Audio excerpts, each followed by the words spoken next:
Welcome back to the channel, everybody. We've got a little more history on the agenda for today. We're doing why did so many German officers flee to Argentina after World War II? Sam, have you heard about anything related to this before? I have not. So that's interesting. Yeah. I feel like Argentina seems so random from Germany. Yeah. So I think there's conspiracy theories out there that Adolf Hitler was not actually dead and he went to Argentina and was living there. Interesting. That's one conspiracy theory. I've never heard that, but okay. But I think it is confirmed, and I assume we're going to find out in this video that a lot of the Nazis did flee to Argentina after the World War, obviously, because, you know, they were trying to get away from the forces that were going to capture them. Yeah. But I believe I've also heard that there was a strong German influence in Argentina, and even to this day, I think there is a strong German influence in Argentina. Oh, interesting. That's cool. I'd be curious to know if they ever, did anybody, I mean, you probably don't know the answer to this, but maybe you guys do. Did anybody ever confirm, if he actually died? Well, that's why there's conspiracy theories, because there's no actual confirmation. He's just hiding out and... I think they said they did something with his body, but it wasn't confirmed, or it was later. Anyway, I don't really know. Suspicious. Yeah, so, you know, maybe they'll talk about it in this, and maybe we've just been leading into this video too much already. So let's get it started and find out about these Germans in Argentina.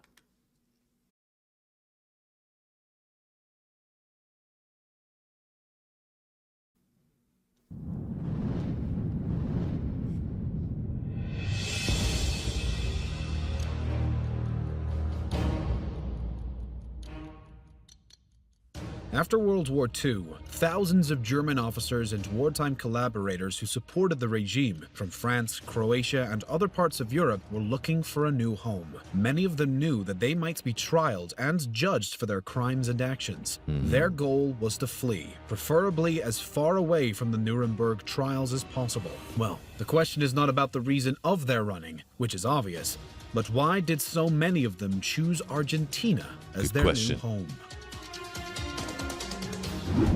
When the Allies raised their flags in Berlin, and when the German instrument of surrender was signed on the eve of May 8, 1945, one thing was clear for these criminals and collaborators. Germany, and even the whole European continent, wasn't a safe place for them to stay or hide.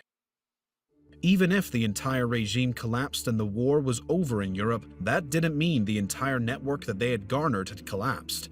Former admirers were still there. It's not like World War II ended in one day in 1945 and suddenly everyone realized how horrible the regime had been. Even after their defeat, there were many powerful men in Europe who had favored the cause and continued to do so. Just as an example, Spain was a neutral country, but was a friendly state and supporter of Germany. Spain was ruled by Francisco Franco and had been a tired and neutral country because of its civil war. For some time, many fugitives would find themselves in a safe spot here, but will use Spain as a bridgehead to other destinations. Also, some Swiss important leaders had been outspoken in their support of Germany. These men were in a position to help out. Even the Catholic Church was helpful for some of these fugitives. Several high-ranking church officials actively aided in their escape. There was a window of time to escape justice and possible trials. Those who wanted to flee had to consider their options in a short period of time in order to hide elsewhere and adopt new identities. Across the ocean, in Argentina, President Juan Domingo Perón was more than ready to welcome those former Axis members with open arms. President Peron was an admirer of the German ideology of that time. He helped numerous war criminals to flee with the support of his own diplomats and intelligence agents deployed in Europe. Argentina supported ways for their transit through passages from Italy and Spain to Buenos Aires. During World War II, I've got to think that some of that must have been economic influence as well, that there was probably people that were really rich that were German that had taken advantage of certain situations, were living in different countries, whatever, but they still had the economic capabilities to, you know, move to Argentina, you know, provide power and influence over in those areas with their wealth. I mean, I don't know what the restrictions on wealth transfer and all that kind of stuff would have been like back at that time. Yeah. However, obviously it was much less digitized. So. I was gonna say you weren't just like sending yourself an e-transfer, that's for sure. Exactly, yeah. So you might have had like gold and stuff like that, right? That you could have brought over to Pack up your suitcase of your gold bars. Yeah. And so anyways, you might have, had that influence, and that would have provided the president here an incentive to bring these people over. I don't know how Argentina looked at that time in terms of being evolved economically, but I imagine it would, you look around the world, somebody's going to try to take that opportunity, right? So maybe that was one for him. So it's just interesting though, that it's like the furthest possible place you could go to, like down south in the little corner where nobody's going to think to look for you. Yeah, it's also crazy because you'd think at this time, like after the war, when everybody was making it very clear like how terrible all of that they thought that was, that people would still be like actively supporting that cause. Well, that's what they said though in the video, was that people weren't aware of what was going on to the degree in, maybe in the concentration camps or whatever until after the fact. So at this time, maybe some of these people that were helping out the Germans still they didn't know it was as bad as involved it in was. some of this stuff. They didn't know how bad things were. True. But you could also argue that they did know, and they just, wanted to look the other way and act like they didn't, because they were going to have some kind of advantage from doing so, right? Yeah. Argentina clearly favored the Axis because of its president, and probably because of close cultural ties with Germany, Italy, and Spain. Argentina was a former Spanish colony, and they achieved independence at the beginning of the 19th century. Through decades-long migrations of Italians and Germans created strong ties to these European countries. Argentina was a pro-Italian and pro-Germany country, and this was due to the fact that most Argentines were of Spanish, Italian, or German descent. Didn't know that. The German government saw their sympathy, and the two countries created special links between each other. In Argentina were many German spies, and also Argentine officers and diplomats held important positions in Europe. Perón's government admired some totalitarian behaviors and tried to lead his country more in the direction of large military parades and militarization. Many important and influential Argentines, as wealthy businessmen or members of the government, were openly supportive of the Axis cause. Even the president Juan Domingo Perón himself had served as an adjunct officer in the Italian army in the late 1930s. Thus, there were special bonds between Germany, Italy, and Argentina. But even in this situation, Argentina would eventually declare war on the Axis powers within just a month before the war ended. But some Argentine agents worked to help defeated German officers to escape after the war. There was a financial reason for Argentina to accept these men. Some wealthy Germans and Argentine businessmen of German descent were willing to pay the way for escaping runners. In 1945, as the Allies were cleaning the last remnants of the Axis, for many it became clear that the next great conflict would come between the capitalist USA and the communist USSR. Some people, including Perón and some of his advisors, predicted that a new world conflict would break out soon between the Allies and the communists. This thought was seen so realistically by many. And in this upcoming inevitable conflict, third parties such as Argentina could tip the balance one way or the other. Perón envisioned Argentina taking its place as a crucially important diplomatic third party in the war and emerging as an important actor on the world map. Knowing that these fugitive criminals were also anti-communist, the Argentinian president thought that these men would come in useful in the possible upcoming conflict between the USA and the USSR.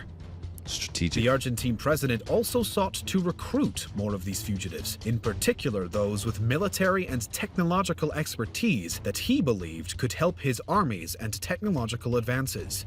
This thought was pretty much the same as in other cases. An example could be the United States and the Soviet Union, who both poached scientists to assist them in military and technological matters. Even if for so many, Argentina represented a new home, a new way to live, untouched and hidden, but the situation slightly changed. Time had passed and the Cold War dragged on. In time, these men would eventually be seen as they initially were.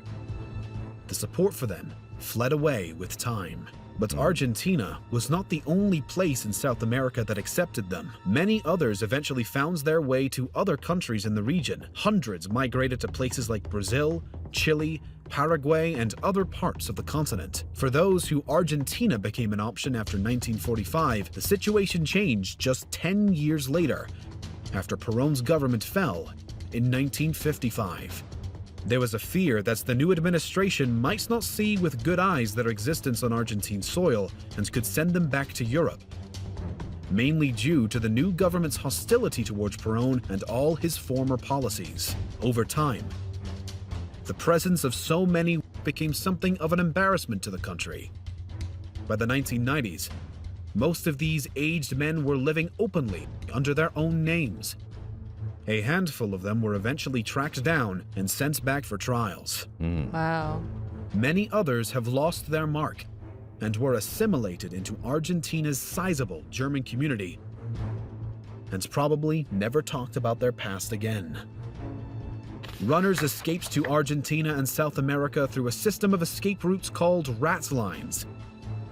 These escape routes mainly led towards Latin America, particularly countries like Argentina, Chile, Paraguay, Colombia, Brazil, Uruguay, and others. There were two primary routes.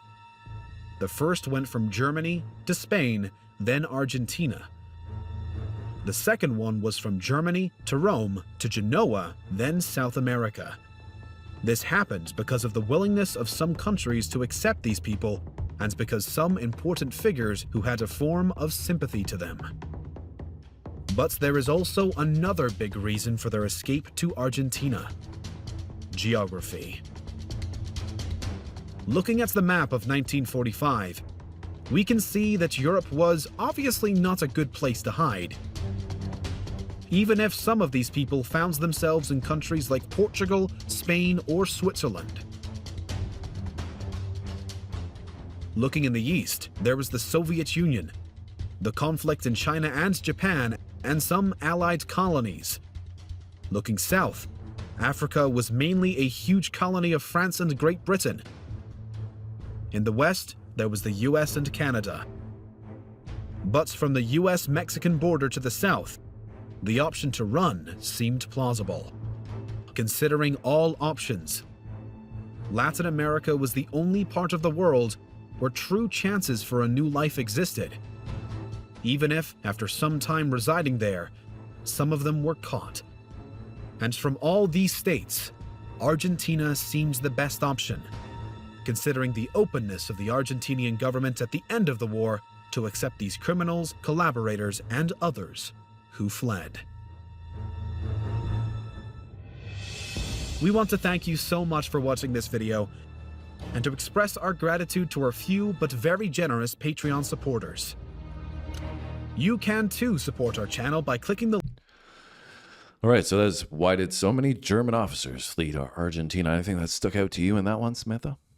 I just find it crazy, like how far they must have had to go. I would assume it would be by boat at that point, right? They would have had to travel by boat to get from, like you said, Genoa in Italy to go to... Is that when they went to Argentina? Pardon me? He said that they went from Spain to Argentina, or Genoa to... Was that also to Argentina? Yep. Yeah, like that's so far, which is crazy, like to go by boat. But I mean, I guess if it's your only hope at escaping and having a somewhat normal life.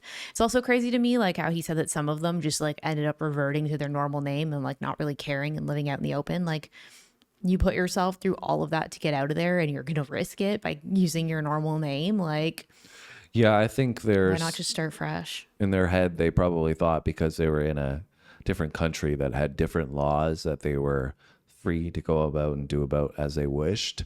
Because it's like sometimes if you commit a crime in the US but you go to some other country, they won't prosecute you for the same crime because obviously you're now under their laws, right? So that was probably the perspective, because at the time the leader of Argentina gave them that freedom and the ability to do so. But then when the new regime came in and they felt like they didn't agree with those policies, they said, no, we're going to extradite you, and See you they were later. screwed.